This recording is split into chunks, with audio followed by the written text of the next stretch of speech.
जय हिंद, वंदे मातरम। नमस्कार साथियों, आप सभी का अपने अवतार स्टडी 7054 में स्वागत है। और दोस्तों, आज आपके लिए लेकर आया हूँ UP SSC paid UP police 2022 के लिए बहुत ही महत्वपूर्ण कंटेंट है। दोस्तों, आपको आज का टॉपिक हमारा रहेगा हिंदी व्याकरण अलंकार संबंधित टॉपिक रहेगा, जिसमें हम आपको बताएंगे अर्थालंकार और शब्दालंकार के बारे में।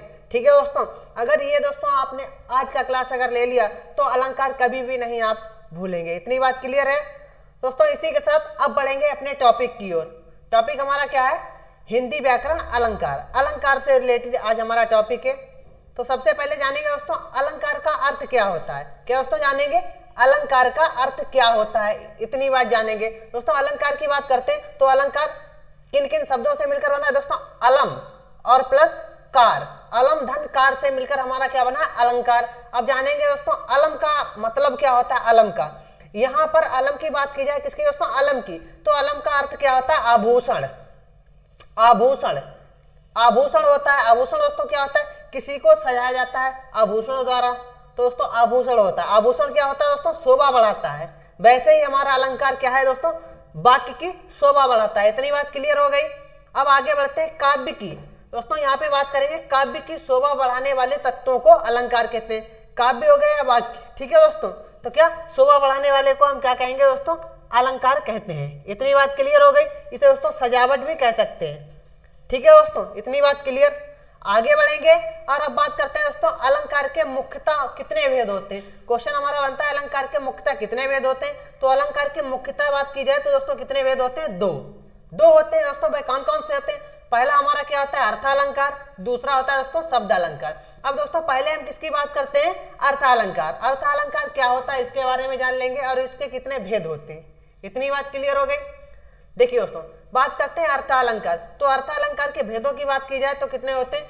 उपमा अलंकार, रूपक अलंकार, ठीक है दोस्तों, उत्प्रेक्षा अलंकार, अतिशयोक्ति अलंकार और मानवीकरण अलंकार। तो कितने हो जाते हैं दोस्तों? टोटल हमारे 5 हो जाते हैं। अब इन पांचों के बारे में दोस्तों डिटेल में जानेंगे।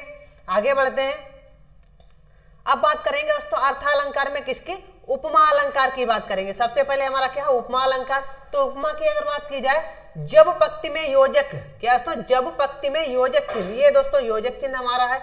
योजक चिन्ह है वह, दोस्तों योजक चिन्ह है, उसके अलावा वह शब्द में दोस्तों क्या है? शब्द कौन कौन से आ जाए? सा, सी, से, सरिस, इस प्रकार के शब्द आए तो वहां पे हमारा क्या हो जाएगा? उपमा अलंकार हो जाएगा। इतनी बात क्लियर। जैसे मुख, मुख चंद्रमा सा सुंदर है, ठीक है दोस्तों। कर कमल सा कोमल है, दोस्तों इस प्रकार से यहाँ पे क्या आ गया? सा आ गया दोस्तों। सा भी आ गया, योजक चिन्ह भी आ गया। यहाँ पे भी सा आया, योजक चिन्ह। तो इस प्रकार से हम दोस्तों उदाहरण को अपने पहचान सकते हैं। किसका एग्जाम्पल है दोस्तों? उपमा अलंकार का उदाहरण हो जाएगा। इतनी बात क्लियर हो गई। इसी के साथ आगे बढ़ेंगे और बात करते हैं। अब अर्थालंकार में ही चलेंगे दोस्तों और बात करेंगे रूपक अलंकार। रूपक अलंकार क्या है और रूपक अलंकार कहते किसे, इसकी बात करेंगे दोस्तों। जब पंक्ति में केवल और केवल दोस्तों क्या आए? योजक चिन्ह। सिर्फ और सिर्फ दोस्तों क्या है? योजक चिन्ह आए। और दोस्तों क्या है? सा हो गया और सी, से, इस प्रकार के शब्द ना आए दोस्तों, क्या ना आए तो वहां पे हमारा क्या हो जाएगा? रूपक अलंकार। इतनी बात क्लियर हो गई। तो वहां पे हमारा क्या हो जाएगा? रूपक अलंकार। सिर्फ और सिर्फ योजक चिन्ह आए, सा, सी, से, इस प्रकार के शब्द ना आए तो वहां पे रूपक अलंकार होगा। अब दोस्तों एग्जांपल देख लेते हैं। मैया में तो चंद्र, दोस्तों क्या है? चंद्र खिलौना ले हूं, यहाँ पे दोस्तों क्या? ये हमारा योजक चिन्ह आ गया। इतनी बात क्लियर हो गई। और दोस्तों दूसरा हमारा क्या है? चरण कमल, दोस्तों चरण कमल के बीच में योजक चिन्ह लग गया। चरण कमल बंदो हरिराई, तो इस प्रकार से जहां पे बीचों बीच में वाक्य में दोस्तों योजक चिन्ह आ जाए तो वहां पे हमारा क्या हो जाएगा? रूपक अलंकार हो जाएगा। इतनी बात क्लियर हो गई। और दोस्तों किस प्रकार के शब्द ना है? सा, सी, से, ये शब्द ना आए। अगर सा, सी, से शब्द आते हैं तो भाई हमारा उपमा होगा। ठीक है दोस्तों, इसी के साथ आगे बढ़ेंगे और अब बात करते हैं दोस्तों किसके?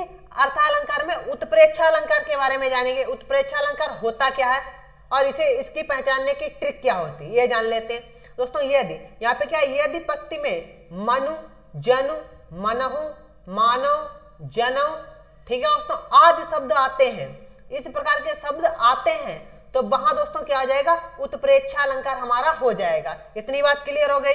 जैसे दोस्तों ले चला साथ में तुझे, कनक, कनक दोस्तों ज्यों, ज्यों भिक्षुक लेकर स्वर्ण, क्या दोस्तों, ज्यों भिक्षुक लेकर स्वर्ण। ये दोस्तों इस प्रकार से यहाँ पे क्या आ जाएगा, ज्यों। इतनी बात क्लियर हो गई। तो इस प्रकार से पहचान सकते हैं। जैसे दोस्तों यहाँ पे नेत्र मानो कमल है, यहाँ पे क्या है, नेत्र मानो क्या है, कमल है। ठीक है दोस्तों, तो इस प्रकार से पहचान सकते हैं। आगे बढ़ेंगे अब दोस्तों अतिशयोक्ति अलंकार। अतिशयोक्ति अलंकार के बारे में दोस्तों पता ही होगा, इसमें बात को बहुत बढ़ा चढ़ाकर कहा जाता है, तो उसी को हम अतिशयोक्ति अलंकार कहते हैं। अब दोस्तों जानेंगे कैसे। जब किसी बात का वर्णन बहुत बढ़ा चढ़ाकर किया जाए तब वहां अतिशयोक्ति अलंकार होता है। किसी दोस्तों बातचीत को बहुत बढ़ा चढ़ा के कहा जाए तो वहां पे हमारा क्या हो जाएगा, अतिशयोक्ति अलंकार। आगे दोस्तों इसके एग्जाम्पल देख लेंगे। देखिए दोस्तों एग्जाम्पल क्या है, आगे नदियां पड़ी अपार, घोड़ा कैसे उतरे पार। दोस्तों क्या, घोड़ा कैसे उतरे पार, राणा ने सोचा इस पार, तब तक चेतक था उस पार। चेतक दोस्तों क्या, राणा का एक घोड़ा था। यहाँ पे राणा जी की बात की जा रही है, महाराणा प्रताप की। दोस्तों इस प्रकार से क्या, यानी कि जब तक राणा ने सोचा ही था तब तक क्या, चेतक नदिया के पार था। ठीक है दोस्तों, तो इस प्रकार से किसी बात को बहुत बढ़ा चढ़ाकर कहा जाए तो उसी को हम क्या कहेंगे, अतिशयोक्ति अलंकार कहेंगे। ठीक है दोस्तों, इसी के साथ आगे बढ़ेंगे और अब बात करते हैं दोस्तों मानवीकरण अलंकार की। मानवीकरण अलंकार कोई क्या होता है, इसे दोस्तों आपको पता होगा। मानवीकरण अलंकार यानी कि प्रकृति, कहने का मतलब प्रकृति चीजों में मानवीय भावनाओं के होने का वर्णन हो तब वह मानवीकरण अलंकार होता है। इतनी बात क्लियर हो गई दोस्तों। मानवीकरण है तो प्रकृति चीजों की बात की जा रही है। ठीक है दोस्तों, भावनाओं का होना वर्णन होता है तो वहीं पे दोस्तों मानवीकरण अलंकार होता है। अब जान लेते हैं जैसे।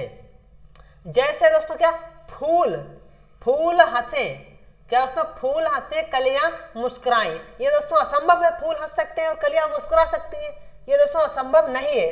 तो यहाँ पे दोस्तों हमारा क्या हो जाएगा, यानी कि फूल हंसे, यानी कि यहाँ पे क्या हो जाएगा, प्रकृति चीजों की बात की जा रही है लेकिन यहाँ पे मानवीय भावनाओं की, यानी कि मानव हंस सकता है। ठीक है दोस्तों, मानव हंस सकता है और मानव मुस्कुरा सकता है। तो दोस्तों इस प्रकार से यहाँ मानवीकरण की भावनाओं का होना पाया जाता है तो वहां पे मानवीकरण अलंकार होता है। इतनी बात क्लियर। तो यहाँ पे हमारा क्या हो जाएगा, मानवीकरण अलंकार। इसी प्रकार आगे बढ़ेंगे और अब दोस्तों बात करते हैं किसकी, शब्दालंकार क्या होता है। पहले दोस्तों हमने जाना अर्थालंकार क्या होता है, शब्दालंकार क्या होता है, इसके कितने भेद होते हैं। शब्दालंकार की बात करते हैं तो इसके दोस्तों कितने भेद होते हैं, 3। कौन कौन से, अनुप्रास अलंकार और यमक अलंकार और श्लेष अलंकार। दोस्तों होते तो 5 हैं, एक तो वक्रोक्ति हो जाएगा। ठीक है दोस्तों,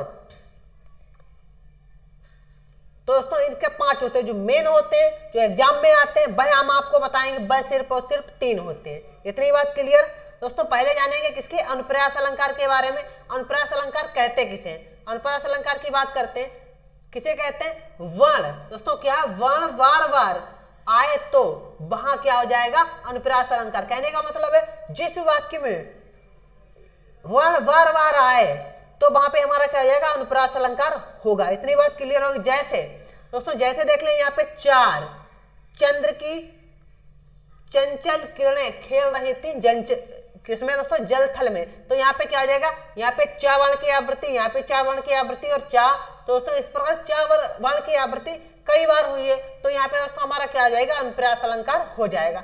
आगे दोस्तों देख लेते हैं दूसरा एग्जाम्पल। दूसरा एग्जाम्पल क्या है, मधुर मधुर मुस्कान मनोहर मनुज बेश का उजियाला। तो यहाँ पे दोस्तों माँ वर्ण की देखिए एक बार आवृत्ति हो रही है यहाँ पे और दोबारा दोस्तों तीसरी बार यहाँ पे भी और यहाँ पे भी, मनोहर में भी और मनुज में भी। तो दोस्तों यहाँ पे कितनी बार किसकी, माँ वर्ण की आवृत्ति हो रही है। तो इस प्रकार दोस्तों जहाँ पे एक वर्ण की बार बार आवृत्ति है तो वहां पे हमारा क्या हो जाएगा, अनुप्रास अलंकार हो जाएगा। इतनी बात आप लोगों को अच्छी तरह से दिमाग में बैठा लेनी है। ठीक है दोस्तों, कंफ्यूज नहीं होना। इसी के साथ आगे बढ़ेंगे।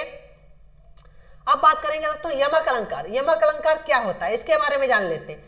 और दोस्तों इसे किस प्रकार पहचानेंगे, देखिए दोस्तों, जहां पे एक ही शब्द एक से अधिक बार आए और अर्थ अनेक हो। दोस्तों कहने का मतलब शब्द एक हो, कहने का मतलब है एक ही शब्द एक से अधिक बार आए, यानी कि शब्द जैसे एक हो लेकिन दोस्तों एक से अधिक बार आए और लेकिन उसके अर्थ क्या है, अनेक हो, यानी कि भिन्न भिन्न उसके अर्थ निकले एक शब्द के ही। तो वहां पे दोस्तों क्या हो जाएगा, हमारा यमक अलंकार हो जाएगा। अब दोस्तों एग्जांपल देख लेते हैं। जैसे काली घटा, काली घटा का घमंड घटा। तो यहाँ पे दोस्तों एक तो ये हो गया घटा और एक दोस्तों ये हो गया।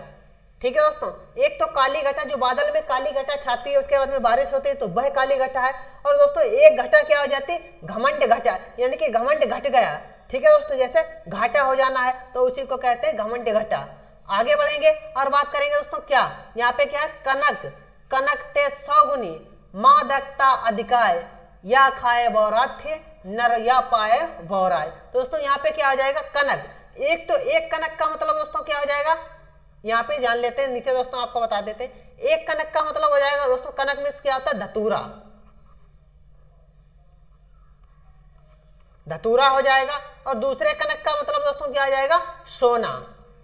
तो दोस्तों शब्द तो एक ही है और एक से अधिक बार आया है, लेकिन दोस्तों उसके अर्थ भी अलग अलग हैं, अनेक। तो दोस्तों वहां पे हमारा क्या हो जाएगा, यमक अलंकार हो जाएगा। इतनी बात क्लियर। अब दोस्तों जानेंगे श्लेष अलंकार क्या होता है, किसे कहते हैं। जैसे दोस्तों श्लेष की बात की जाए, श्लेष अलंकार की एक शब्द के अनेक अर्थ होते हैं। इसमें दोस्तों क्या होता है, एक शब्द होगा लेकिन उसके अर्थ कैसे होंगे, अनेक होंगे। जैसे जान लेते हैं, जैसे रहीमन पानी राखिए, बिन पानी सब शून, पानी गए न उबरे मोती मानुष चून। तो यहाँ पे दोस्तों पानी, पानी की बात की जा रही है दोस्तों। पानी का मतलब दोस्तों कई प्रकार से हो जाएगा, बहुत ही अर्थ हो जाएंगे, एक शब्द के अनेक अर्थ हो जाएंगे। तो वहां पे दोस्तों हमारा क्या हो जाएगा दोस्तों, श्लेष अलंकार हो जाएगा। जैसे जान लेते हैं, जैसे यहाँ पे पानी का मतलब क्या हो जाएगा, इस पानी की अगर बात की जाए तो इस पानी का मतलब क्या है, रहीमन पानी राखिए। तो दोस्तों एक पानी का मतलब बात की जाए, रहीमन पानी राखिए। पहले दोस्तों पानी का मतलब हो जाएगा विनम्रता, विनम्रता से। ठीक है दोस्तों, आगे बात करते हैं, हमेशा विनम्रता, पानी का मतलब दोस्तों क्या, विनम्रता हो जाएगा। दूसरा क्या है, पानी का दूसरा अर्थ की अगर बात की जाए तो पानी दोस्तों चमक भी कहते हैं, चमक की बात करते हैं। और दोस्तों आगे अगर बात करते हैं तो पानी का मतलब इज्जत भी होती है। इतनी बात क्लियर हो गई। तो इस प्रकार कह सकते हैं, जहां पे एक शब्द के अनेक अर्थ हो निकले तो वहां पे हमारा क्या हो जाएगा दोस्तों, श्लेष अलंकार हो जाएगा। इतनी बात क्लियर हो गई। तो दोस्तों सभी लोग कमेंट करके बताएंगे आज की क्लास कैसी लगी। इसी के साथ दोस्तों आपके लिए अब नया टॉपिक लेकर आएंगे, बहुत ही महत्वपूर्ण है। ठीक है दोस्तों, इसी के साथ मिलते हैं कल की क्लास में। आज के लिए सभी दोस्तों को मेरी तरफ से जय हिंद, जय भारत।